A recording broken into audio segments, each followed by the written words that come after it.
Suneel Gupta. You are a Harvard lecturer. You are the founder of a telemedicine startup called Rise. You are the emissary for the gross national happiness between the US and the Kingdom of Bhutan. And today we're here to talk about your book, Backable, the surprising truth behind what makes people take a chance on you. Sunil, welcome to the show. It's great to be here. Thanks for having me on, Alain. So, Sunil, I'm looking at your book, and I always like a good immigrant story. I feel like immigrants, they go to a different country, they leave it all behind, they risk it all to go into the unknown. And you started your book, you start telling us a little bit about the history of your mom, how she just left it all to go and work for Ford Motors when she didn't even know how to read at the beginning. She taught herself how to read. So that's an amazing story. I wonder if you could start a little bit with your background, and then we go into the book, Backable. Sure. Yeah. Like you say, Elaine, I mean, our story is inseparable from our parents' story. So, my mom grew up as a refugee on the border of Pakistan and India. And she grew up with no running water, no electricity. But she learned how to read. And the first book that she read from cover to cover was the biography of Henry Ford. And for some reason, sitting there in that refugee camp, she decided that she wanted to become an engineer with Ford Motor Company. She got that specific and said, that's what I want to do. And her parents got behind the dream. They saved every bit of money they could. And eventually she was able to get a scholarship to a university in the United States, to Oklahoma State University. They got her on a boat. They got her to the United States. She gets her education. And the day after she graduates, she drives to Detroit, where she applies for the job, and she finds a way to get in front of a hiring manager. Now, there's only one problem. The hiring manager looks at her resume, and then he looks at her application, and he says, wait a second, are you applying for the job of an engineer? And she says, yeah. And he says, well, I'm sorry, we don't have any female engineers working here. And so she's deflated. She gets up, she grabs her resume and picks up her purse and starts to walk out of the room. But in this almost last moment, she turns around and she looks this guy in the eyes and she tells him her story of all the struggle that had to happen for her to be in this country in front of him in this very room. And then she says to him, look, if you don't have any female engineers, do yourself a favor and hire me now. And it was in that moment in the 1960s that a hiring manager from suburban Michigan decided to take a bet, take a chance on a refugee from the other side of the world. That story is my story, Elaine. I just went through your Twitter profile, and you did in fact posted a picture of your mother, and she looks very traditional Indian. I mean, with the traditional dress and the red dot. So I can imagine in Detroit, where everyone is either white or black, and there were hardly any Indians at that time. I don't know about now. Yeah. How she stood up as someone so different. And you posted a joke. The white dude says, go back to your country. And she says, I'm in my country. Go back to your kitchen, and say, this is my kitchen. So that's. Yeah, that's my mom. I mean, I think one thing, that I talk about in the book when it comes to being backable is that, oftentimes what we try to do is we try to change our style. We try to change who we are in order to please other people, in order to impress other people. And I have to give my mom so much credit because, like you say, at that time, there weren't very many people that looked like her. In the company at Ford, in the engineering department, there was nobody who looked like her. But she could have decided to really try to wear Western clothes and try to speak as much as possible with a Western accent, with an American accent. But she never did. To her, she was who she was. She wore Indian clothes. She brought Indian food to work. she was who she was. And I think that's a very, very important part, I think, of becoming a compelling person, is that you're not looking to become a second-rate version of another person. You're looking to become the first-rate version of yourself. Right.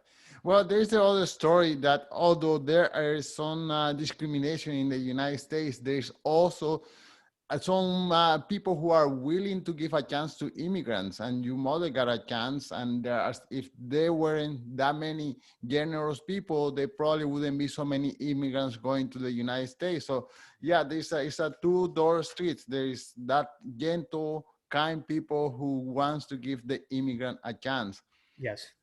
Yes. Okay, so you have your mom, your dad, and your older brothers. Can you tell us a little bit more about your story, your entrepreneurial journey, and what you study, and yeah, until now, into the book Backable? Sure, sure. Yeah, so I'm a teacher and an entrepreneur. A teacher first. I've put myself into the world and starting companies and being part of startups, and had some success in that area, but a lot of failure as well. And as Bill Gates says, success is a lousy teacher. And so when you fail, you learn a lot of things that I think are valuable to the people that you teach them to. So today at Harvard, I spend a lot of time with students, but I'm also coaching entrepreneurs and people inside companies that are trying to take really what's inside their heads and their hearts, their creativity, and put it into the world. And as we know, that's not just a matter of coming up with a great idea. And it's not just a matter of executing on that idea well. Oftentimes, it's about getting the people around you excited about that idea. Because if you don't, then it may not ever reach execution phase. We may not get those dollars, that funding that we need to start our company. We may not get the team's support to run with the idea inside the company. There are so many cases where we're just trying to make ourselves backable each day. And I got inspired to write this story, again, not from my success, but because I was failing as an entrepreneur. I went out there and I pitched dozens of investors, and every single one of them said no. I was trying to figure out, what am I really doing wrong here? And what I was finding is that there were these people that I now call backable people who have this it quality. They have this ability to really shine inside key moments. And that could be a job interview, that could be a sales pitch, that could be, an audition. But there's something about them that makes us really want to take a chance on them. For example, a producer took a chance on Lady Gaga. This was after she was dumped by Def Jam Records. A district attorney took a chance on Kamala Harris, even though she didn't really have any experience as a prosecutor. An investor took a bet on Jeff Bezos, even though he didn't have an entrepreneurial track record. But there was something about them. And what I wanted to figure out is, could that it quality be learned? Even if you're not a celebrity, even if you're not a CEO, can you convince a hiring manager or a team or an investor to take a chance on you? And how do you find out that being backable was the missing ingredient between having a great idea and having a great execution? Yeah, it's because it really comes down to I think one key insight, which is that we never do anything important alone, right? The whole saying, if you want to move fast, do it yourself. But if you want to go far, bring other people along, right? You need teams, you need people. So the impact that we want to make on the world never happens alone. And that means that at some point in your journey, at some point, it requires convincing other people. And, typically that happens early on. We leave school, for example. I mean, Elaine, you've talked on the show about how when you left school after getting an education, you were trying to get a job and it didn't work. And so you became an entrepreneur. I think that's a pretty, I hear that story because, I think it's everybody's story. We're leaning on other people for the opportunities that we want to create for ourselves. If we can't convince them, if we can't get people to come along for the ride in some way, then it really limits who we are and what we can do. Wow. I'm going to just take 1 minute to share my Backable story. Sure. As an immigrant who didn't know anyone over here, I heard about this company called Airbnb. And that aroused my curiosity, and I convinced a couple who had all their savings into conservative savings account, and I convinced them to lend me the money to buy a condominium to become an Airbnb host. So, Mm. so they backed me up, and of course they make good money because it was Airbnb was new and this and that, and it was very popular. And then they were consigned my cosigners to buy other two properties. So as an immigrant who didn't know practically anyone, I convinced this couple to put their money on the line to help me out with my dream, and they did. And of course, I compensated them very well. But wow, what a risk these people took. That's Can an you amazing. share a backable story from you? Sure. Yeah. Yeah. Well, one of the things that I find, one of the first things that I found when I was writing this book was that I assumed that backable people were going to have a certain style about them. They were going to have a certain, uh, set of hand gestures, eye contact, pacing, all the things that you might learn in a Dale Carnegie course or a Toastmasters. I really just assumed that that was going to be the way that they spoke. But it turns out that that wasn't the case. The more I studied backable people, the more backable people ranging from Oscar-winning filmmakers to celebrity chefs to founders of iconic companies to leaders inside companies, they all had different speaking styles. Some were quiet, shy, introverted. Others were more, gregarious and extroverted. But what I found is that it's not charisma that convinces people. It's conviction. It's conviction. Uh, if you want to convince other people of something, you have to convince yourself first. Right. And the reason that matters is because think about when we get really excited about an idea. Imagine you're sitting in a meeting and the topic comes up and all of a sudden an idea hits you. Hey, why don't we do this? Oftentimes what we do is we raise our hands immediately and we say, hey, what if we did this? Right? That's typically how things sort of work. But what I've noticed is that backable people try to resist the temptation to share an idea as soon as it's born. What they do is they take incubation time. They take quiet time by themselves to really nurture an idea and to develop a sense of conviction around that idea. Because what we found in our research is that if you look inside companies, most ideas get killed not inside the pitch room. They get killed in casual conversations, right? Or you share it very quickly, share the idea very quickly, and it kind of gets a it doesn't get the warm response that you're looking for. And when that happens, when people aren't as excited about your idea, it can feel very deflating, right? But that doesn't mean you have a bad idea. Right? I'll give you an example. Given everything that's happening in the world right now with COVID, this is a pretty relevant story. Penicillin. Penicillin was developed in the 1910s by a guy named Dr. Alfred Fleming. And at that time, hundreds of thousands of people were dying, but they weren't dying from their wounds, they were dying from infection. So they would get wounded, and then that wound would become infected, and they would die from that. So these are very preventable injuries, very preventable deaths, but nobody had a cure. And Dr. Alfred Fleming came up with penicillin. So he walks into a room, a group of investors and potential partners, and he pitches his idea, and no one likes it. Everybody says no. And so he leaves the room and he puts penicillin on a shelf and he never touches it again. Right? He's like, well, they said no, so I'm done. And it wasn't until about 10 years later, another doctor named Howard Florey discovers that Fleming actually had the cure. And so he goes to him, he says, look, you actually may have solved this thing. So let's pull it off the shelf and let's go take it out there. And they do. And to date, penicillin has saved over 200 million lives. And Wow. the point is that there are so many times when we actually have a good idea. We actually have something valid, but the reaction that we get doesn't match the excitement inside us. And so we decide, you know what, it's not worth it. Let me put it away. When what we need to be doing is we need to be taking this incubation time to develop the idea ourselves, to convince ourselves first, and then to take it out into the world with real conviction.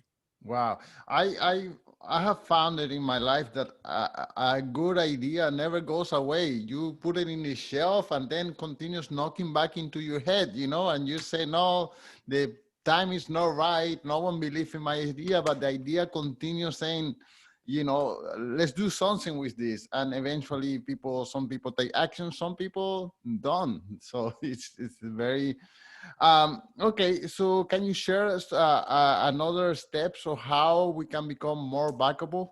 Sure. Yeah. Yeah. One thing that's been really top of mind for me right now is to share an earned secret. Share an earned secret. And what I mean by that is share an insight, something that you found personally through firsthand knowledge. Uh, so whether it be applying for a job or whether it be pitching an idea, you want to walk in with some type of insight that you have gathered yourself that may not be obvious to the person sitting on the other side of the table. So I'll tell you what. I'll give you a quick story. When I was interviewing Brian Grazer. Brian Grazer he's a Hollywood filmmaker. He's won over 150 Emmys, dozens of Oscars, but he also invests in startups, and he runs large teams. So when I went to go visit him in Hollywood, he had a waiting room full of people ready to pitch him on films, on company ideas, to apply for jobs. And when I went back to go see him, I said, look, if I could go out there right now to this waiting room, and if I could get everybody there one piece of advice, what would that piece of advice be? And he thinks about it for a moment, and he says, tell me something that I can't find on Google. Share something with me that is not Googleable. And what I found is that people who are decision makers, people who are betting on ideas or betting on people, they're looking for that insight. They're looking for that one piece of information that you've been able to find because you put the effort into finding it. There was a woman I was talking to a couple of weeks ago who was interviewing for a role at a social media company. But the challenge was that she didn't really use that product herself. It's more of a Gen Z type of product. But she did something really remarkable. She interviewed every single one of her daughter's friends, each one of them. And then she asked them to send her screenshots of their experience. So little moments where they kind of wish there was a feature that was added, or little moments where they were really surprised and delighted about. And then she walked into this interview with this gallery of screenshots.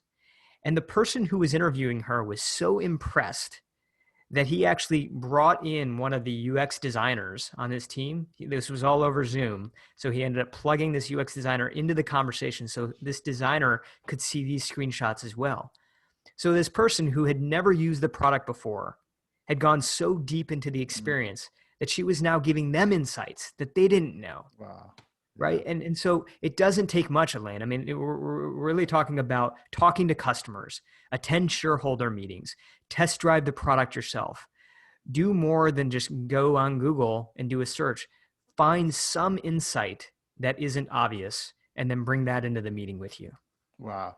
Okay, Sunil, you are quite busy. You are teaching classes. I mean, you already founded a startup, but you are the emissary of the gross national happiness. I wonder what that is. But what? How do you carve out time to write this book? I mean, you are quite busy. You have a busy life. And I don't know if you are a writer or not, but the book seems to be very well written. I mean, it's very approachable. Yeah, well, thank you. I really appreciate that. I started my career as a writer. So in 2004, I was working for the Democratic National Committee. And I had this really amazing experience. Looking back now, I realize it was the first time I really saw Backable kind of come into effect. And what had happened was it was 2004. I was backstage at the Democratic National Convention, and it was in, you know, it was in Boston that year, and there were a bunch of people who I recognized backstage, but there was one speaker who I did not recognize, and it turned out that that person was Barack Obama. And at that time, he was a state senator, and he was right about to give his big speech. And you know, that speech, as you probably know, was the speech that made him, you know, put him on the national stage, put him on the international stage. But what I found really fascinating is that after that night, I thought to myself, my gosh, I have to learn everything I can about this person. And what surprised me is that 4 years earlier, he had run for Congress and he had lost, and he had lost by a 2-to-1 margin. So it wasn't close. He was beat by a large amount of votes. And what was even more surprising was that if you look at the way that he was received, his reputation as a candidate, people thought he was boring. People thought he was dry. There was one journalist named Ted McClelland who followed him around, who covered the Obama campaign in 2000, who said that Obama is so boring that he sucks the life out of the room. And then 4 years later, he is now this image, this poster child for inspiration and for energy and for hope. And it really just made me realize that, gosh, these people who we look at as inspiring, they don't always start out that way. Mm-hmm. You know, they're more often than not, they are made and not born. Mm-hmm. There's a skill set that they acquire along the way. And that was the first time that I got really interested in this idea of how do you make yourself backable? Wow. To answer your question about the writing, I mean, you know, it's been such a fascinating process. And, you know, I talk about this in the book. There was a writer named Salman Rushdie who I was fortunate enough to spend just a few minutes with. And I asked him a question that he immediately thought was ridiculous.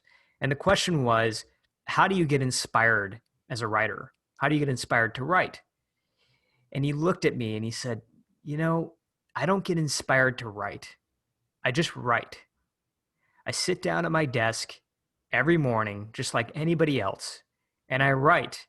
And most of what I write is terrible. Mm-hmm.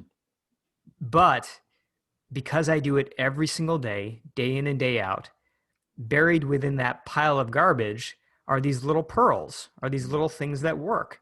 And all I do is string together those little pearls. And they become pages, they become chapters, and eventually those little pearls turn into books. Wow, that sounds so poetic. Not to dive into politics, but I think the best thing that could happen to the country right now is to have a boring president. One last question, and yes, my curiosity is getting the best out of me. What exactly is to be emissary for the Kingdom of Bhutan in regards to the gross national happiness? Sure. Yeah. Well, I'll give you a little bit of the background. So in 2018, I took a trip out to the Kingdom of Bhutan, and I've always been fascinated with, you know, the way that they approach governance out there. And you know, in case you don't know, anybody listening doesn't know, you know, the way that they measure progress in Bhutan is not based on gross domestic product. The way they measure progress is based on what they call gross national happiness. So gross domestic product and economic output, obviously very important, but they all feed into something that's larger. How do we work on the happiness of our people? And that may not just be by enhancing GDP, but it might be through making sure that every child has a quality education. It may be making sure that we are carbon negative or carbon neutral, and now as a country, Bhutan is carbon negative, so that there's incredibly fresh air and fresh water. And these are the things that sort of contribute to happiness. And they may not necessarily feed into GDP. And I've always found that to be really, really fascinating. And so I went out there as a visitor, but ended up spending time with the government out there to just understand, how do they collect the data? How does it all work? And they found me to be so curious and engaged that eventually they asked me if I would want to take the spirit of this idea back to the United States. And so when I came back, I started up the first gross national happiness center in the United States. And what we serve to do is really just to make sure that policymakers are aware of this new system, of this actually it's not new, it's been around for 50 years, but it's surprising how few people really know it and understand it. So, like I said to you at the beginning, I'm a teacher more than anything else. And I think, my goal as an emissary is to make the right people aware of this new system, and just to sort of open people up to the idea that our past doesn't determine our future. Maybe the way that we've been doing things up until now may be right, it may not be right, but the bigger point is that we shouldn't feel tied to an idea simply because that's the way we've been doing it all along. Right, right. And it's just so happened, unfortunately, that the most advanced economies are the ones that have the highest rate of suicide. Hmm. So more money doesn't necessarily bring you more happiness. Yeah. Sunil, I'm so grateful for your time. Can you tell us one more time the name of the book and where can people buy it, and also where they can follow you? Oh, thank you. Yeah. So the name of the book is Backable, and you can find it. You can go to, your favorite bookseller, Amazon, Barnes and Noble, wherever you get your books. But you can also go to my website, which is backable.com. It's BACKABLE.com. And when you go to the website, you'll see all my social there as well. I'm at Suneel on Twitter, Suneel Gupta on Instagram. And I look forward to hearing more of your shows, Elaine. This has been a pleasure. Thank you so much, Sunil. Thank you.